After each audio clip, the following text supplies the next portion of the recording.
This is Radio Free Hillsdale 101.7 FM. I'm Luke Miller, and with me today is Benjamin Rothove, a student at the University of Wisconsin-Madison and editor-in-chief of the Madison Federalist. Benjamin is a Campus Transparency Fellow at the Fund for American Studies and a Young Voices contributor. He also interned for National Review in the summer of 2025. Through all these different platforms, he has provided analysis on student free expression and cultural issues, and recently, Benjamin wrote an article in the National Review about the reaction in higher education to the assassination of Charlie Kirk, particularly certain professors celebrating Kirk's death and what that reveals about academia. He also speaks about student fears of retribution in a hyper-politicized campus climate and the future of Charlie Kirk's movement. Benjamin, thank you for being here with us today. Thank you for having me. So if you don't mind, tell our listeners a little bit more about yourself and any places that people can find your work. My name is Ben Rothove. I'm a student at the University of Wisconsin-Madison, and I run our conservative newspaper here. You can read me there, or occasionally I'm published elsewhere through Young Voices. Awesome. So your article in National Review from this week was about Charlie Kirk and his Turning Point USA organization. You mentioned having met Charlie Kirk. Can you tell us a little bit about that experience?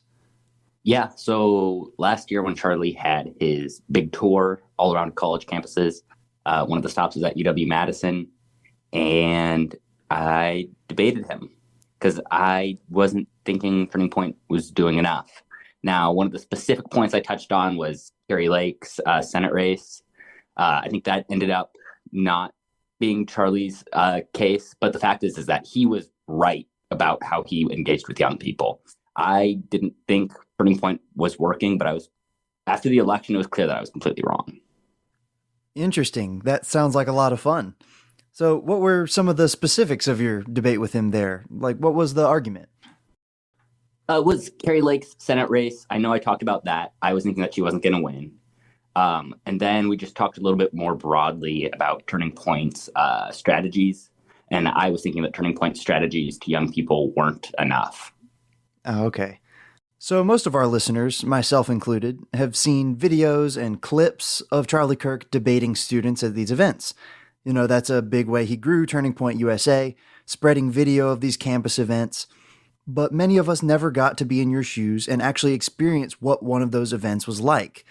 So what was the atmosphere like? How would you describe the atmosphere of one of those events? They were pretty fun. Like, there were hundreds of people, like a gigantic crowd all around him. So there's just a gigantic line of people to try and talk to him, and it just goes on for hours. That's awesome. I never got to go to one of those kind of events myself, but I really would have loved to. In your opinion, what was Charlie Kirk to the conservative movement? Its leader. Like, I think that if you view a movement as separate from a single party, like what Charlie Kirk did was he really recognized the direction that conservatism was moving and really positioned himself as a force of leadership. So what he did was he forged coalitions and brought disparate groups together to fight for a common cause. And you mentioned that he noticed that there was a gap in Republican messaging to young people. You wrote, Kirk recognized the disconnect between Republican messaging and young people. He believed that conservatives needed to do more to reach college students and that reforming higher education was a step towards national renewal. You also called him the most effective in the fight against the toxicity of campus culture. His organization, Turning Point USA, and a lot of his personal work was aimed at filling that gap, at reaching young voters on behalf of conservatism. So what was that gap, and what do you think made him so effective at reaching young people? Because he was one. He was a young dude. Like, he knows how to talk to people around him. And I think that that's one of the things that I was wrong about, was that I didn't think that outreach to like fraternities and stuff like work as well as it did, which he was able to read the room and really see the direction that the Republican Party was moving with its voter base. Just as a reminder, this is Radio Free Hillsdale 101.7 FM. I'm Luke Miller speaking with Ben Rothove. Ben, a major focus of your article was about the reaction to Charlie Kirk's assassination that took place a few weeks ago. Tragic event, but the reaction to that particularly in higher education. So what has that reaction been in your experience and through what you've seen? I think anybody who's been following what's happening saw that there were so many professors who took to either celebrate his death or, if not celebrate his death, condemn him as a bigot or a white supremacist, Christian nationalist, or like made up terms that any normal American would think was a completely unreasonable reaction. But because these professors are operating in such an echo chamber, they didn't realize how crazy the stuff they said was. And you mentioned that some of these professors have used blue sky as a method for communicating, might be one of those echo chambers that you're mentioning. For those of our listeners who aren't aware of what that is, could you explain a little bit about blue sky? Blue sky, I wasn't expecting this one. Blue sky is where the absolute nut jobs who are convinced that Elon Musk is trying to use Twitter for some evil, nefarious purpose.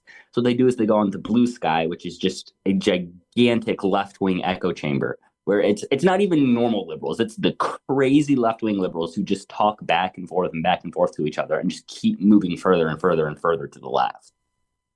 That's interesting. I know it's kind of a new thing. I hadn't really heard of blue sky until this year. And then I've seen screenshots and things that people have posted of different reactions on blue sky to political events, to the assassination attempt on President Trump. And I've seen a lot of what you're talking about. I mean, I don't have the app myself, but from my knowledge, it was created as the left-wing alternative to X, Twitter, now called X, when Elon Musk took it over. But that's interesting that there are college professors on there doing that kind of stuff, because people tend to think of professors, of people who are highly educated, as wanting to engage in the conversation, as wanting to avoid those kind of echo chambers. What do you think that says about the state of the professoriate? See, what happens is that so many in academia truly don't understand how the real world works because they spent their entire life in academia. Whenever you go straight from college to another 6 years at another college and then just start working in a third college, you don't really get to go out and experience the world. You don't really get to engage with people of opposing viewpoints. So what happens with like in a poli-sci department, there are so many times where it's only liberal professors who are educated by only liberal professors and only work with liberals. So conservatism is just foreign ideology to them.